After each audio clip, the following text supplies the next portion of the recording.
सो आपने प्राइवेट और गवर्नमेंट दोनों को बहुत करीब से देखा है, उनकी जर्नी में आपको कैसे फर्क लगा? Because I am seeing like 300 patients daily in government. Studies do not get hampered much in PG because आपने क्लिनिक सेटअप करी तो उसमें क्या एक कॉस्टिंग आती होगी? put a long video talking about how Kim Kardashian and all of these people eat placenta. कि भाई हम अब आज ही आपकी स्किन सुधार देंगे, कुछ नहीं होना. सो आपके हिसाब से what are the 5 best products for women skin care? For any skincare, I believe. Okay, for men क्या रहना चाहिए 5 बेस्ट प्रोडक्ट्स? For men तो मैं कहूँगी फेस वॉश ही कर लो सबसे पहले. किसी भी स्टूडेंट को तुम्हारी तरह एक इन्फ्लुएंसर बनना हो तो उसको क्या उम्मीद होनी चाहिए, वो कितने कमा सकते हैं? मैं मुझे लगता है इतनी उम्मीद नहीं लेकर चलनी चाहिए. तो कितने पैसे कमाए मेडिकल इन्फ्लुएंसरशिप से? People are easily earning more than. Hi everyone, welcome to the Nachiket Bhatia show. तो इससे पहले कि मैं आपको बताऊं कि आज का गेस्ट कौन है, सबसे पहले मैं फिर आप सबसे रिक्वेस्ट करूंगा कि प्लीज़ सब्सक्राइब करिए और दोस्तों को बताइए कि काफ़ी एजुकेशनल पॉडकास्ट है ये, इसमें थोड़ी मज़े की बातें भी होती हैं और बहुत बढ़िया गेस्ट लेकर आता हूं मैं यहाँ पे। सो आज के जो हमारे गेस्ट हैं उनसे मेरा बहुत पुराना नाता रहा है। So we have been friends for like 5 years now.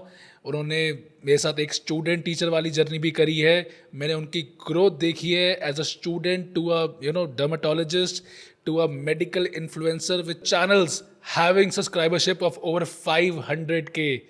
She has blossomed to be an amazing person with a beautiful mind and she has now just opened up a skin clinic. So आइए एक बार जोरदार तालियों के साथ स्वागत करते हैं हमारे शो पे डॉक्टर कनिका पोपली का। Thank you so much, sir. As you said, ये journey इतनी ज़्यादा 5 years. The way I have been with you, I think it is so nice to be with you, and I've seen how well you have been with me, talking to a person like so big. He has been so kind, so humble all these years, and I've been supporting, motivating every time. So high five. Okay, सो कनिका ने मैं सही बताऊँ तो कनिका जब भाटिया में पढ़ रही थी तो when she came to me, उनका एक सबसे बड़ा सपना था, ठीक है, कि मुझे एक इन्फ्लुएंसर बनना है। और मैंने कभी किसी बंदे को इतना क्रेजी नहीं देखा उस ड्रीम के पीछे, ऑलराइट। और हमेशा से उस सपने पे वो लगी रही कि नहीं मुझे इन्फ्लुएंसर बनना है। And I still remember you telling me कि सर मुझे इन्फ्लुएंसर बनना है। और शायद with in 2 years you actually bank the medical influencer network. मतलब हर जगह मैं देखता था तुम्हारी रील चल रही होती थी and reels are crossing 1 million easily. और उस टाइम पे गाइज आई थिंक हमारे मेडिकल वर्ल्ड में इन्फ्लुएंसर्स 1 million आसानी से नहीं कर पाते थे। तो ये जो जज्बा था, ये जो अंदर से शिद्दत थी कि यार मेडिकल इन्फ्लुएंसर बनना है, मतलब इन्फ्लुएंसर बनना है, आई am just adding the word medical for it, तो वो कहाँ से आई थी और कैसी रही थी? So I think I was always fascinated towards camera की तरफ देखना, शूटिंग एंड ऑल. तो जब मैं MBBS में थी 3rd year 4th year की टाइम पे I just got into a lot of YouTube और ये सारा देखना हर चीज़ पूरा टाइम मैं यूट्यूब देखती थी. तो मुझे था कि यार ये चीज़ मुझे भी करनी है and this was too unconventional of a doctor doing all of this. तो जब मेरे को ये था कि बस एक बार PG क्रैक हो जाए उसके बाद I will start. So when I started all of this I was probably the first postgraduate medical student who started with vlogging, who started showing their own life as a journey on social media. तो मतलब ये मेरे लिए अपने में ही एक था कि यार ये फर्स्ट टाइम कुछ कर रही हूँ तो that already brought a lot of inspiration and then it just grew. Luckily I got a lot of good comments, एक सपोर्ट भी मिला सारे ऑडियंस से, सो दैट इंक्रीज्ड. तो कितने पैसे कमाए मेडिकल इन्फ्लुएंसरशिप से? Unfortunately not much. से लाइक अगर किसी आज मतलब किसी भी स्टूडेंट को तुम्हारी तरह एक इन्फ्लुएंसर बनना हो तो उसको क्या उम्मीद होनी चाहिए, वो कितने कमा सकते हैं 2 साल बाद? मैं मुझे लगता है इतनी उम्मीद नहीं लेकर चलनी चाहिए. It is more of fame, less of money. So अगर कोई ढंग से रहता है, मतलब if they have a good growth, now earning has increased. Earlier back then those days मुझे आइडिया भी नहीं था कितना मांगना है, कितना लेना है. तो तब तो मेरे को लगता है मैं हार्डली कुछ ही पेनीज में सब कुछ करने को रेडी रहती थी. अब तो now I have seen people are easily earning more than 3 lakhs 4 lakhs a month if they have a good viewership, good subscribers. Obviously, depends on a lot of factors. तो अगर एक स्टूडेंट को या एक मान लो पोस्ट ग्रेजुएट है, graduate है, उसको ये जर्नी शुरू करनी हो इन्फ्लुएंसरशिप की, तो कैसे करनी चाहिए? तो सबसे पहले तो they should be sure of उन्हें क्या डालना है, क्या what they want to provide through that channel. तो और it should be unique because अब तो इतने सारे मेडिकल इन्फ्लुएंसर्स ये करने लग चुके हैं. Every day I see a new channel coming up जो मेडिकल कंटेंट बता रहा होता है या फिर अपने लाइफ दिखा रहे होते हैं या फिर कुछ भी मिथ्स बस्ट कर रहे होते हैं. So you have to be different from others. First thing this. Then second, तुम्हारा कंटेंट ऑलरेडी प्लान्ड होना चाहिए कि नेक्स्ट 2-3 मंथ्स इतना कंटेंट मेरा ऐसा है, ऐसे चलेगा. इट शुडंट बी लाइक आज ये मन के तो आज डाल दिया, कल ये मन के तो ये. So you should be having a proper strategy when you begin with it. And third, you should be quite motivated enough to deal with it because all days are not same on social media. It is not like a regular journey. आज video जो तुमने जिस पे सबसे ज़्यादा मेहनत की होगी वो चलेगी नहीं, और जो बिल्कुल ही ऐसे होगा कि चलो यार डाल देते हैं, that can hit 1 million. And that actually happened with me. My career as a YouTuber started like this. एक दिन I was in my PSM posting internship में, one of my colleague he just said me कि यार ये video अच्छी तूने shoot की है, डाल दे. तो तब मेरा प्लान भी नहीं था कि यूट्यूब अभी स्टार्ट करना है, और मैंने डाल दी. I forgot about it. 1 month बाद मैंने देखा वो मिलियन पे पहुंच गई थी. And that is how is like ठीक है यार. एंड दैट वाज मे का time. Then I was like चलो अब स्टार्ट करते हैं फिर, ठीक है. तो आपने अपने पोस्ट ग्रेजुएशन के टाइम पे इसको किया, या तो कभी आपको लगा नहीं कि आपकी जो पढ़ाई है वो इसकी वजह से हिट हो रही है? नहीं, not much. I think I was able to manage time and also my branch allowed me to do it. क्योंकि इतना कोई मेरी being a dermatologist तुम्हारी इतनी हेक्टिक नहीं होती है. एंड आई थिंक अगर जैसे पूरे दिन ड्यूटी कर भी ली तो मेरा कभी ऐसा भी नहीं होता था कि रात को यार अब मज़े करने हैं या सोना है. अगर काम करना है तो करना है, वो वाला चीज़ था. एंड आई थिंक ये भी नहीं है मेरा कि जैसे मैंने देखे लोगों का कि 7-8 आवर्स तो सोना ही सोना है. अगर नहीं सोने को मिल रहा, आई कैन लाइक पूरा दिन काम किया, फिर यूट्यूब शूट किया, फिर मैं पार्टी भी कर सकती हूँ चाहे मेरे को सोने को कम मिले.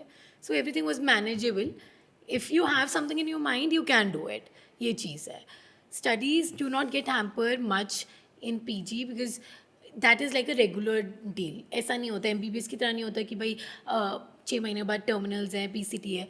मोस्टली PG में तो लास्ट 3rd ईयर में ही होता है. So it is more of like practical knowledge which you are actually studying, seeing patients, understanding patients, जो टॉपिक हुआ उसी टाइम पढ़ लिया. So it is more of time management. If you want to do multiple things you need to learn how to manage time.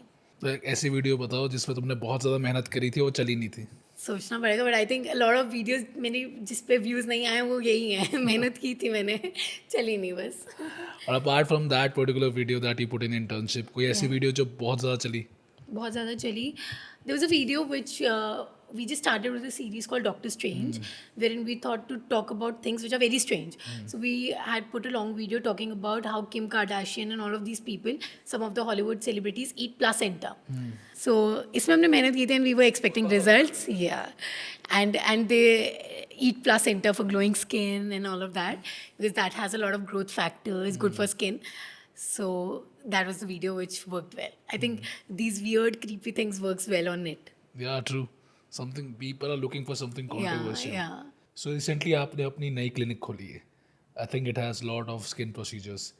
So आप मुझे बताइए कि वो जो पूरा प्रोसेस था कैसा रहा आपके लिए? तो मतलब जब ये मैं स्टार्ट कर रही थी तो काफ़ी एक तो सेल्फ डाउट होता है. वो स्किन क्लिनिक के 2 एस्पेक्ट्स होता है. एक होता है क्लिनिकल जो हम पूरा PG में सीखते हैं, क्लिनिकल डिजीजेस देखना. एक होता है cosmetology on which I did my fellowship and I was always incline towards it. And now because I am residing in Gorakhpur, cosmetology has never been a thing उधर. इतना लोगों का अवेयरनेस भी नहीं है. तो एक बहुत सेल्फ डाउट था because when you open a clinic which has lasers and cosmetology things as well, it requires a lot of investment. So it is like a risk. तो ये एक बहुत बड़ी टेंशन थी when I started with it.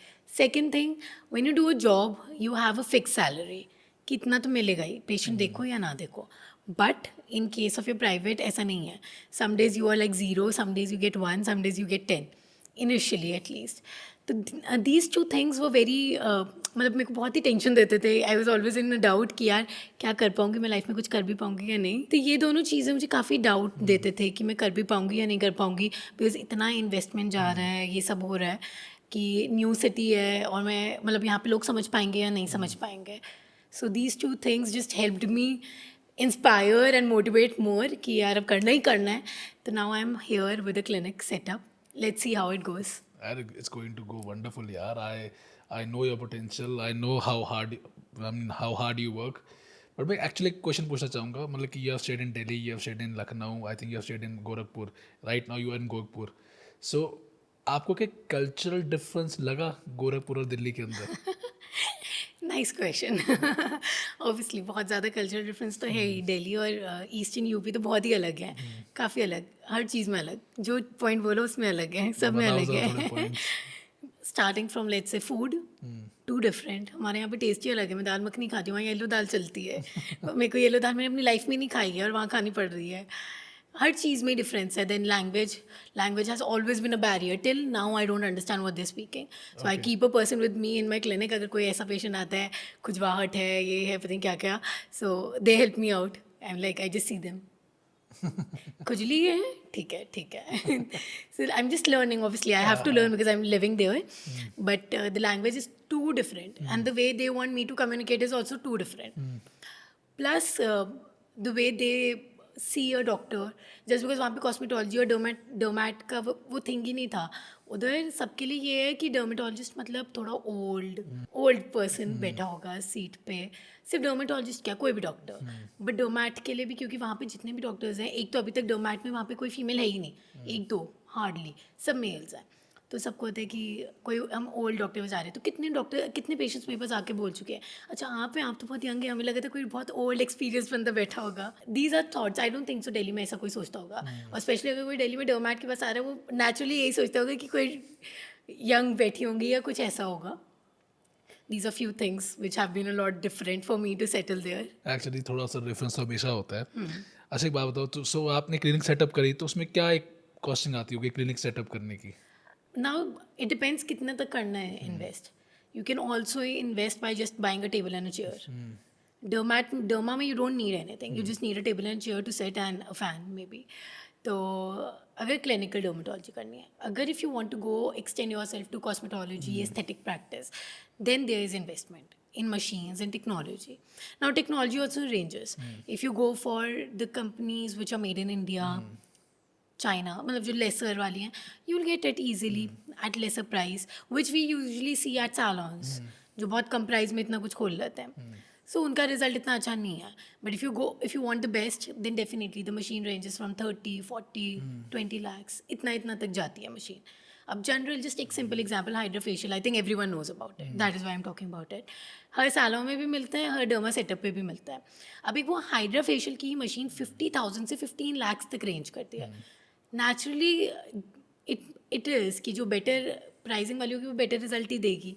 तो अब the people don't know, the clients don't know कौन सी मशीन कहाँ है, but they can actually trust the clinic, the doctor behind it, the person who is using it, कि इनके पास कैसी मशीन होगी। और maybe they can research, everything is on the net now.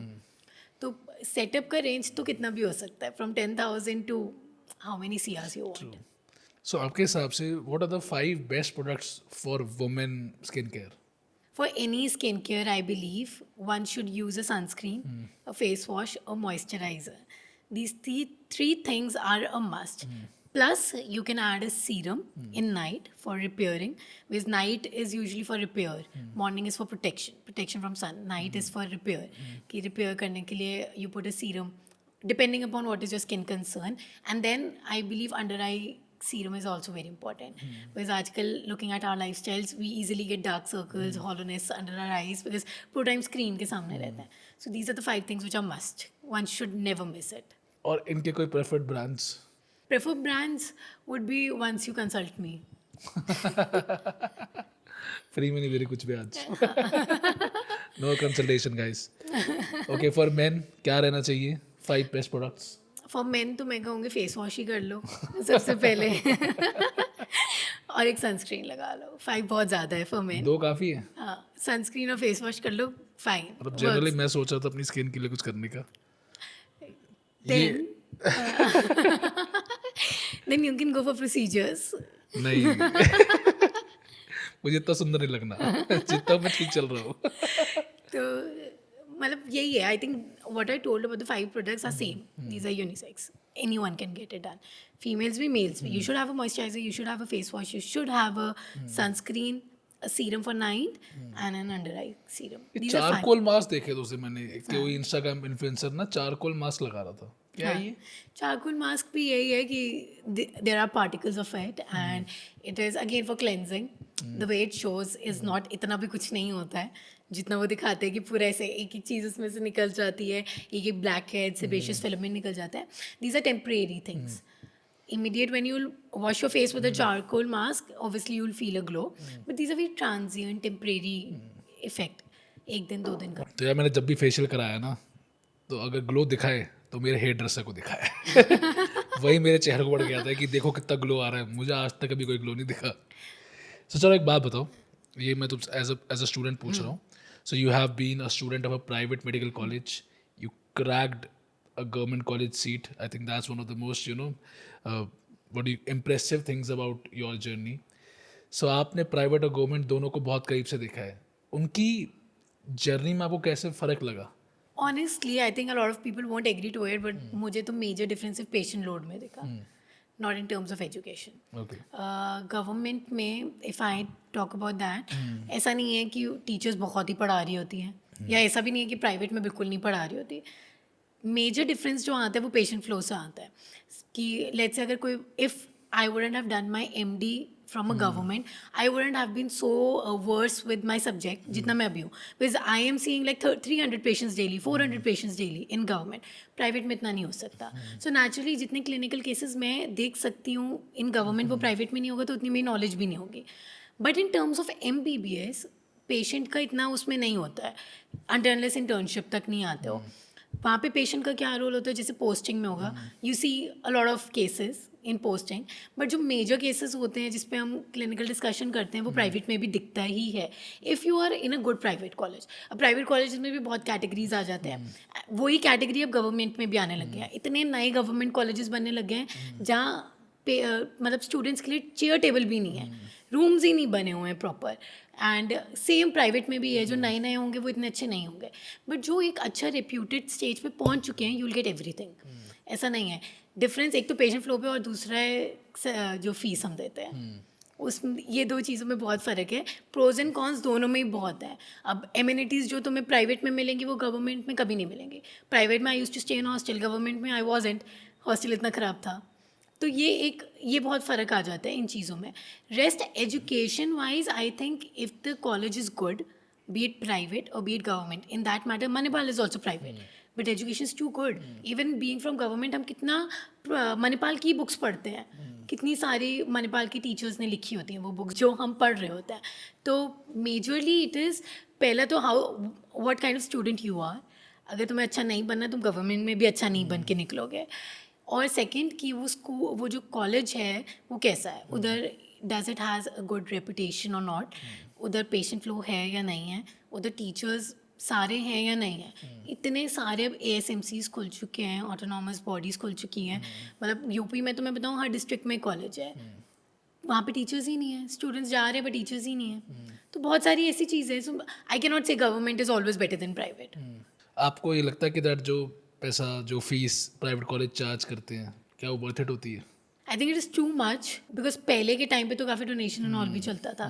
अब क्योंकि डोनेशन कम हो गया तो फीस बहुत ज़्यादा हो गई है. डेफिनेटली फीस बहुत ज़्यादा है, बिकॉज इतना जितना वो ले लेते हैं उतना कमाने में एक डॉक्टर को बहुत साल लग जाता है जितना वो ले लेते हैं. और स्पेशली अगर दोनों ही प्राइवेट से कर लो, PGB और MBBS भी, तब तो पता नहीं फुल लाइफ ही लग जाए इतना अर्न करने में.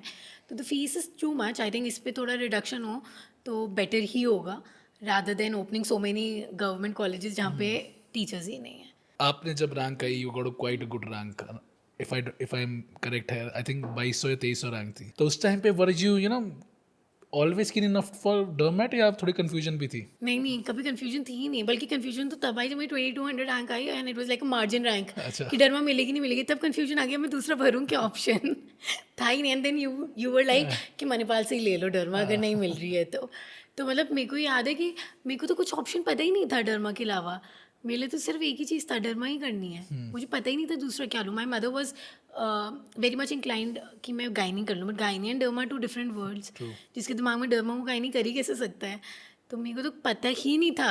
Till date I feel I am blessed कि मुझे डर्मा मिल गई, वरना मुझे सेकेंड ऑप्शन ही नहीं था मेरे पास. सो कन्फ्यूजन तब आई मेरे पास कि मैं क्या भरूँ डर्मा के तो अलावा. बहुत कम बच्चे होते हैं जिनको इतना फोकस पता होता है कि यार यही ब्रांच लेनी है. हाँ. So that way I was very focused कि मुझे डरमा ही लेनी है नेचुरली. इफ सपोज मेरी रैंक 7,000 8,000 आती then I would have taken anything else. तो वो एक अलग सिनेरियो आता है. But when you get a rank जिससे व्हाट योर डिजायर्ड ब्रांचेस वो मिलने के चांसेस हैं तो फिर you can not think of something else.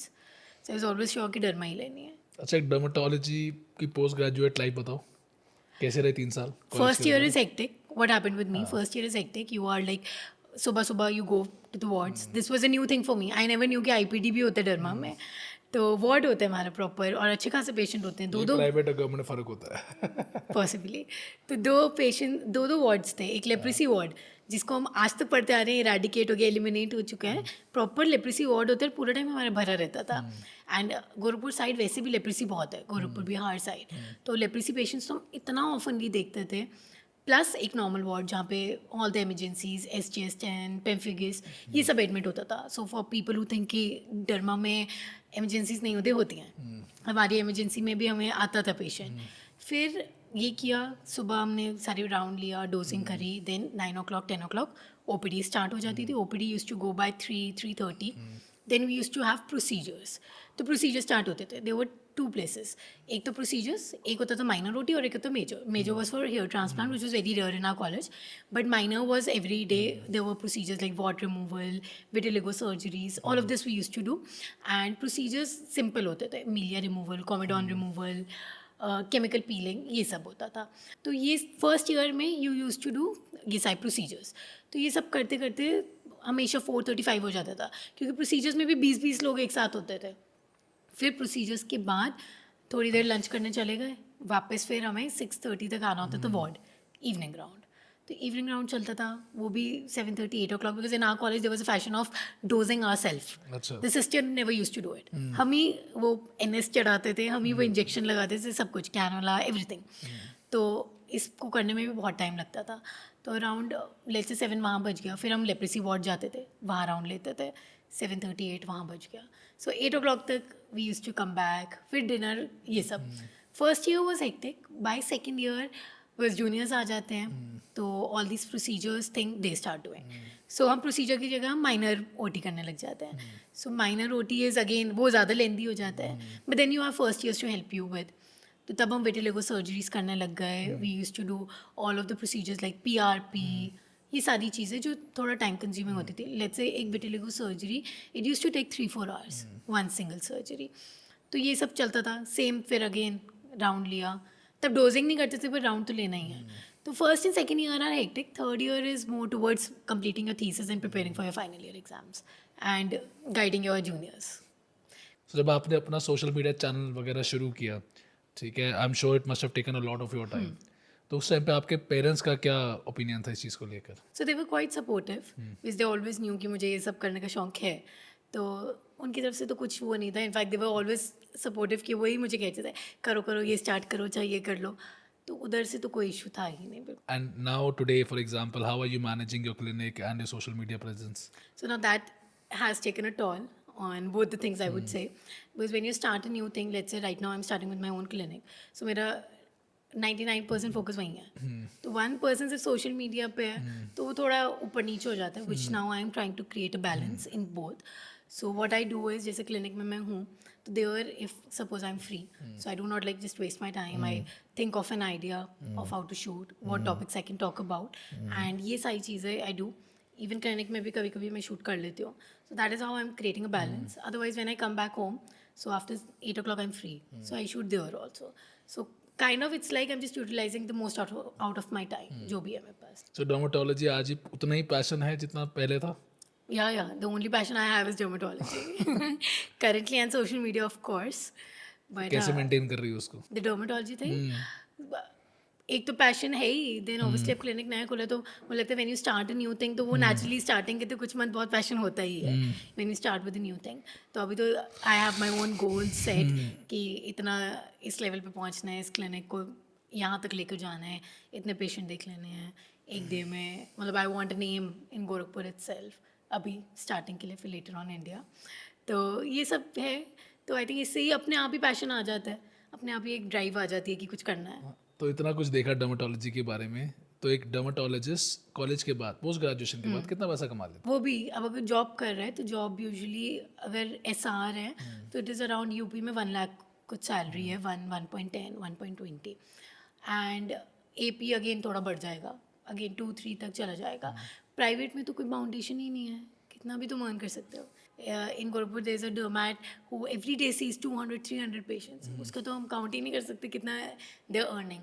It's about their good work, the struggles they've done, the quality they're giving it to the patient. That is why इतनी भीड़ है and then they're earning. They deserve what they're earning. सो जितने भी अभी for example counselling चल रही है recently, सो dermatology के बारे में अगर मैं आपसे पूछूँ प्रोज एंड कॉन्स बताने के लिए हमारे स्टूडेंट्स को, तो आप कैसे बताओगे? Okay, so the pros are obviously you have a very nice lifestyle, work, social life, balance. You can do everything. If you have something in mind कि मुझे अपने साथ सिर्फ एक काम में ही नहीं लग रहा है ना, मुझे अपनी एक लाइफ भी बनानी है, so derma is the best field to go about. And now तो डर्मा इतना ज़्यादा एक्सपैंड हो चुका है towards hair transplant to cosmetics कि you can do anything you want to. तो डर्मा में ये तो बहुत अच्छा बेनिफिट है ही है। Secondly there are no emergencies, again it is more towards related to एक वर्क लाइफ बैलेंस अच्छा है। देन अगेन अर्निंग भी बहुत अच्छी है ही। But when you talk about the cons, if people are looking for job kind of a practice, derma में the opportunities related to job are quite less. वहाँ पे अब सेटअप्स आ रहे हैं, जो गवर्नमेंट है उसमें तो चलो salary is fixed, but in private salary कम है फॉर अ डोमैट। जैसे कोई अगर कॉस्मेटिक क्लिनिक में काम कर रहे हैं तो कम है salary. Second, if you want to open a setup, it is an expensive setup for derma, unlike let's say pedia और medicine, you need a table and chair. But derma में if you want to go towards cosmetics, it is a expensive setup. और मैंने एक rumour सुना है, मैंने बहुत लोगों से सुना है ये, so I am just trying to see if that rumour is correct और नॉट, कि फर्स्ट ईयर सिटीज़ के अंदर dermat is actually on saturation. Yeah, it is kind of true, but not just first year, I feel everywhere. Because derma में इतना ज़्यादा private practice का culture है कि हर जगह वो अब एरिया में बैठ जाते हैं, and it is actually not because of derma. There have been a lot of other fields who have started practicing. If I just talk about the aesthetic medicine field, dentist, ENT, even gynacs, all of them have started opening their own setups which are related to aesthetic. तो इतना ज़्यादा है, मतलब if I just talk about अभी जैसे मैं south Delhi से आ रही हूँ, पूरी रोड पे ही हर 2 रोड छोड़ के एक डर्मा सेटअप है। Gurgaon same situation. तो एस्थेटिक का इन फर्स्ट ईयर सिटीज़ में ये वे में सैचुरेशन है। Similarly in cities like Gorakhpur उधर क्लिनिकल का सैचुरेशन है, इतने ज़्यादा डर्मैट्स हैं इसी चीज़ में, जबकि डर्मा की सीट्स इतनी नहीं है, बट प्राइवेट कॉलेजेस में सीट्स हैं, सो ओवरऑल निकलते काफ़ी हैं डर्मा। एंड अदर जो पीपल कर रहे हैं practice, and even MBBS, simple MBBS लोग भी डर्मा की तरफ ज़्यादा इंक्लाइन रहते हैं कि डर्मा ही प्रैक्टिस कर लेते हैं, again because of so many benefits. इस चक्कर में बहुत ज़्यादा डर्मैट्स बढ़ चुके हैं, which is kind of saturation, but it doesn't make you stop from if you want to take it. If you want to take it, do well in the branch, you will obviously excel. Saturation is for those who are kind of mediocre maybe. तो आपको लगता है कि काफ़ी non MBBS people are actually getting into the field? Yeah. किस तरीके से घुस रहे हैं? I feel there are not proper regulations till now, which can say कि भाई डेंटिस्ट नहीं कर सकते या फिर बाकी और फील्ड्स नहीं कर सकते।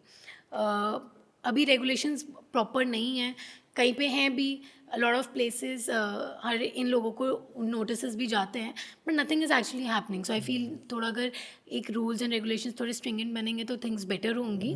But yes, a lot of people, I think more than dermats, other people are practising cosmetics now. ये भी कहा जा रहा है कि dermatology as a branch can in the future be replaced with AI Yeah. or robotics. Do you think that is a possibility? I think for every branch they are saying कि AI can replace it, but what a person, what a human interaction can be, that can never be an AI thing. Secondly, again, जो procedures है वो AI नहीं कर सकता है. If we talk about just the procedures part, diagnosis, yes, to a certain extent they can help diagnose, but उसके आगे वो नहीं कर पाएंगे. मतलब एक बार डायग्नोसिस बना दिया तो ट्रीटमेंट तो वैसे ही फिक्स्ड है? नहीं, ट्रीटमेंट फिक्स नहीं है. क्यों? ट्रीटमेंट में भी बहुत ऑप्शंस हैं. अब ट्रीटमेंट जैसे अब यूजुअली लोगों को ये लगता था derma is all about steroid, but ऐसा नहीं है. मुझे लगता है मैं बहुत कम स्टेरॉइड प्रिस्क्राइब करती हूँ. I prescribe other drugs more which are now latest, more of which are not non which are sparing steroids, वो वाले ड्रग्स मैं ज़्यादा कर रही होती हूँ प्रिस्क्राइब. तो मुझे नहीं लगता अभी AI कर पाएगा. इट इज़ लाइक काफ़ी सालों बाद, लेट्स सी, तब तो सबको ही कर देगा रिप्लेस. मैं तो खुद मानता हूँ कि I was just kidding before. I always believe that what a doctor, I mean what a human doctor can do, AI can never. Never. All right, because एक ट्रीटमेंट में, पेशेंट इंटरेक्शन में एक इमोशन इन्वॉल्व होता है. Yes yes. चाहे वो कैसा भी हो, चाहे गुस्सा हो, प्यार हो, चाहे कुछ भी हो, बट एक इमोशन इन्वॉल्व होता है. There is always a sense कि यार कहीं मैं गलत तो नहीं कर रहा. So the doctor is always double caution, using double caution to make sure that the diagnosis, the treatment is to the level of perfection that they Yeah. want. तो वो जो एक 1% डाउट है ना, that is what always makes human a better doctor. That's true. आप भी कभी देखते होगे, लगता तो होगा ना, हो सकता है वही. कुछ और भी हो, हाँ हाँ. तो आदमी दोबारा और उसके देखता बाद है. जाके बंदा पढ़ता भी है. As a doctor you go back, you study that topic कि कहीं कुछ मिस्टेक तो नहीं है.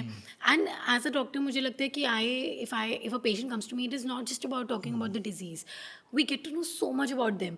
If I am interacting with them, वो मुझे अपनी कितना सारी स्ट्रेस टेंशंस जो होती हैं वो भी बता देती हैं. आधा आधा घंटा मुझसे बात करके चले जाते हैं कि हमारे घर पे ये दिक्कत हो रही है. Let's say if hair loss ही प्रॉब्लम है. सो obviously as an history I have to ask कि कुछ stress element तो नहीं है, any lifestyle issue. So when they start telling that, it is not just about the treatment related to hair loss. Even they feel that they're counseled. They feel कि वो stress relief हो गया जो वो शायद घर पे नहीं कर सकते. या ऐसे कैसे होगा? आपको लगता है कि जो लाइफस्टाइल चेंजेस है, a good diet, exercise, they can actually help in keeping your skin care good, Yes, definitely. and hair condition also good. Definitely. Skin is actually a reflection of what you are doing, what you are eating. It is. If suppose you do not eat good, you will feel कि वो changes आ जाएंगे. You will feel dullness. या कोई भी stress होगा तो you feel कि hair fall बहुत बढ़ने लग गया है. ये सारी चीज़ें आती हैं. So complete relation, it is actually proportional. If you are having a good diet, so you will feel that there are changes in your skin. Not just skin, any kind of organ also. हमारे को कुछ भी अगर होता है तो हम यही कहते हैं ना, खाना अच्छा खाओ. Let's say fever भी है, then also the first thing is like we say कि diet अच्छी होनी चाहिए, immunity strong होनी चाहिए. So immunity is the core reason of everything what is happening. British using different techniques to enhance skin care. तो ऐसी कोई weird चीज़ आपको पता है किसी सेलिब्रिटी ने करी हो? So recently only, as I said, placenta eating, which is also called as placentophagia, which is done by Kardashians, जो बहुत ही ज़्यादा viral हुआ था अभी recently. So this is something which is very weird and even gross to listen. So placenta ये इसलिए खाते हैं because एक तो there have been researchers which say कि it helps in bonding with the baby. Secondly, even it is a very nice source of anti-inflammatory items and antioxidants. तो skin के लिए बहुत अच्छा है. Glowing, fine lines, wrinkles, इन सब पे बहुत अच्छा इफेक्ट करता है. But if you see, there are other ways to get all of this other than having placenta. And placenta में ये कैसे खाते हैं कि या तो उसको कैप्सूल्स के फॉर्म में ले लेते हैं या फिर उसको just like a meat cook कर एंड खा लिया, और इवन स्मूदी बन जाती है. So anything they can do to just have it. Smoothie बन जाती है. यस. तो स्मूदी ले लिया, ये सारी चीज़ें करके they can have it. But again there it is a source of infection to the mother who is having it. Even I've seen now husbands also take it. Mother and husband half off करके खा रहे हैं. Is it I mean effective at all? It is effective, but when you compare it with the other modalities which are there, you have so many other things. Why just placenta? You have so many things now available in the market which you can go with, and not just this. Like what? Now, let's say if the main source is to get glowing skin, fine lines and wrinkles, go for Botox, go for retinol-based creams, go I for think इन चीज़ों को procedures. तो ये पार कर चुके already. Actually, yeah, the point is that they have just crossed it and now they are just trying out with new things. और अगर मैं वैसे पूछूं, जैसे जानवी कपूर है, हाँ. अब आप उनकी 5 साल पहले की फोटो देखो और उनकी आज की फोटो देखो, उसमें जमीन आसमान का Yeah. फर्क है. खुशी कपूर, ये सारे जो एक्ट्रेसेस Yes, हो गए, yes. ये लोग क्या कराते हैं? So now they've also done a lot of procedures. If we see the previous photo, अच्छा खासा lip filler हुआ है. Then Botox is a very regular thing for all of them, which helps go away all the wrinkles. Then even if you see her jawline is very well defined अब, so वो jawline के लिए भी either you can go for energy based device like HIFU, or you can go for let's say कुछ threads करवा लिया. Then buccal fat removal. All of these they go with. Then skin brightening treatments. Again, if you see them previously and now, they have a nice glow up. that way. And the major change, her nose. So rhinoplasty has been done. Yes, a lot of changes to create this look what she has now. And do you think the male actors of Bollywood or the celebrities, they actually go through lots of procedures? Yeah, they too. अभी recently राजकुमार राव का इतना ज़्यादा चला था because of his chin change in his chin. So either he went for a filler or he can go for a chin implant for that to achieve that look. Then hair transplant is quite common. Be it Ranbir Kapoor, he has also gotten done the hair transplant, and then wearing those patches. Amitabh Bachchan, everyone knows he wears that entire patch, that wig for his hair. So procedures are very oftenly done. Botox is something which everyone gets it done. अब आपके relationship के बारे में बात करते हैं. सो आपने एक बहुत ही कन्वेंशनल चीज़ करी. आपने जाके एक डॉक्टर से शादी करी. हाँ. ठीक है. तो how is the life going after that? It's good. We both are struggling with our life, just as conventional as you marry a doctor. He is doing his MCH abhi, and I am just practicing, trying to set up my own clinic, everything. I think the best part of the relationship, which I like हाँ. actually, is कि that it's always a complementing factor between you guys. आप लोगों ने मिलकर एक नया channel शुरू किया. Yeah. ठीक है, मुझे पता है लड़कों के लिए कितना मुश्किल होता है व्लॉग करना, कंटेंट हाँ. बनाना, but I think he has complimented you well there. Yeah. He has been a very nice support system while doing all of these things. Even this decision of mine to set up my own thing and not live with him in Lucknow was also supported, taken up very well. Because I think usually people won't take it well. They would be like, yeah, 3 साल में यहाँ हूँ तो let's like be together. And I was like, नहीं मुझे अपना काम करना है.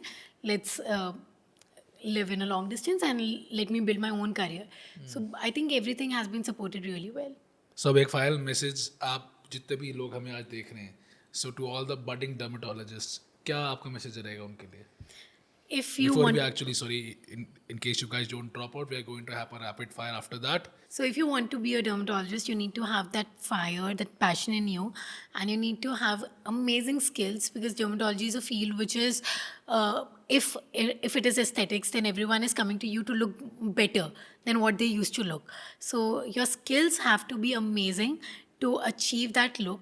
That subtleness is what aesthetics is about. It is not about giving a drastic change to their face. You have to give subtle, minute changes to achieve what they want to achieve. कि ऐसा भी ना हो कि अगले दिन वो निकले बाहर और सब बोले कुछ करवाया है. It should be very subtle and people should just think कि she's just getting younger day by day. And you should have that you should be driven and you should have the passion to work till you get the patience. And before we start a rapid fire, मेरे एक दो सवाल लेकिन और है जो I think रह गए थे. Sorry guys for this.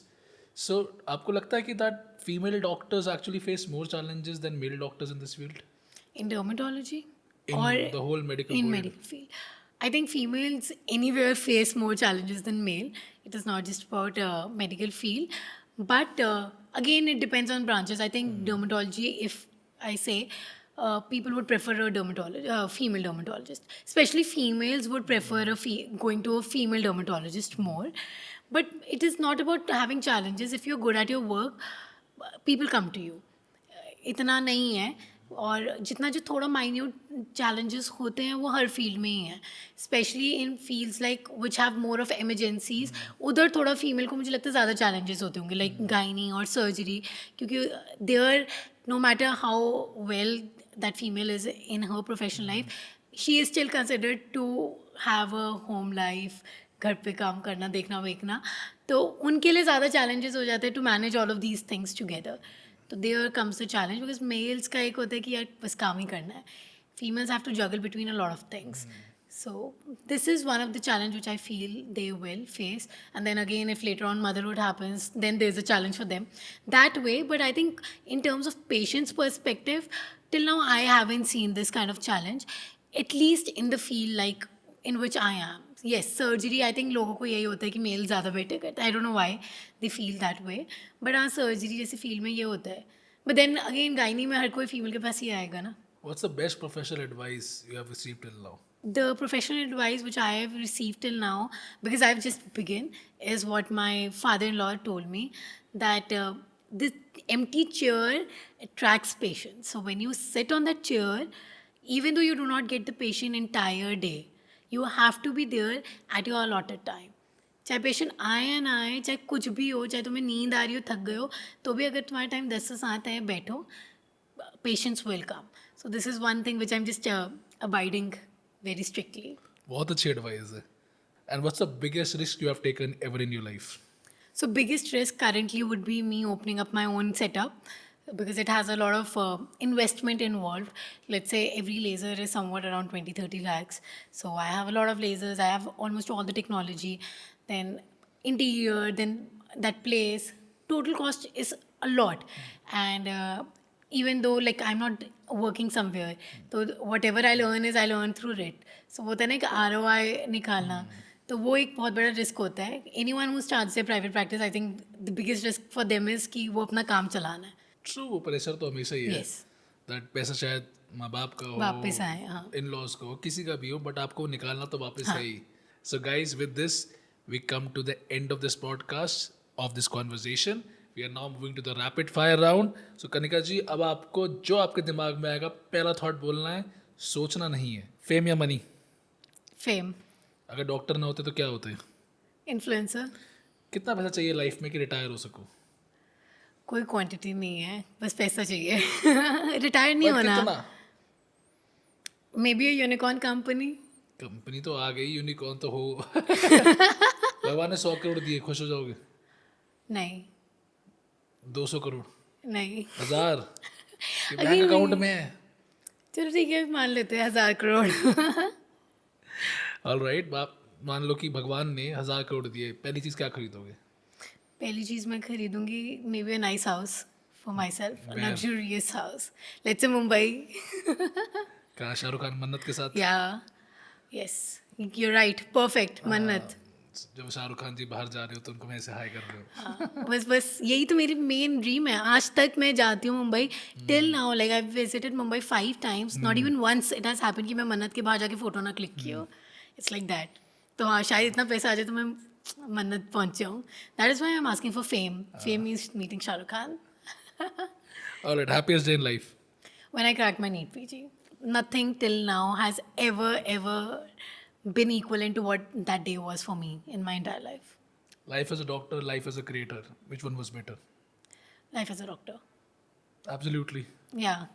बिल्कुल सच. Yeah, definitely.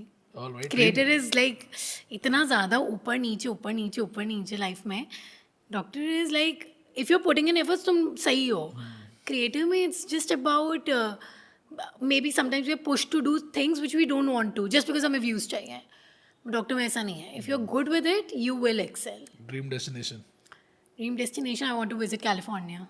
कैलिफोर्निया? Yeah. क्या वहाँ पे? कैलिफोर्निया में एक तो डिज्नीलैंड है और एक तो मैं पता नहीं बचपन से I just love the word California. I think when I was very young तो वो कैलिफोर्निया वर्ड ही मुझे इतना पसंद आ गया, तो कोई भी पूछता है तो मैं कैलिफोर्निया बोलती हूँ. Where do you see yourself in, next 10 years? Again, that is what unicorn company may be having a lot of kanayas in India. I absolutely believe that, Kanika, you will be having multiple Kanayas, multiple unicorn companies, because I have seen you grow. I know your potential and I know कि जब तुम एक चीज़ ठान लेती हो ना, तुम वो करके रहती हो. So I know how your struggle has been. शायद तुम आज बता नहीं पाई कि तुमने स्ट्रगल कैसे किया है, बट तुमने बहुत स्ट्रगल किया है.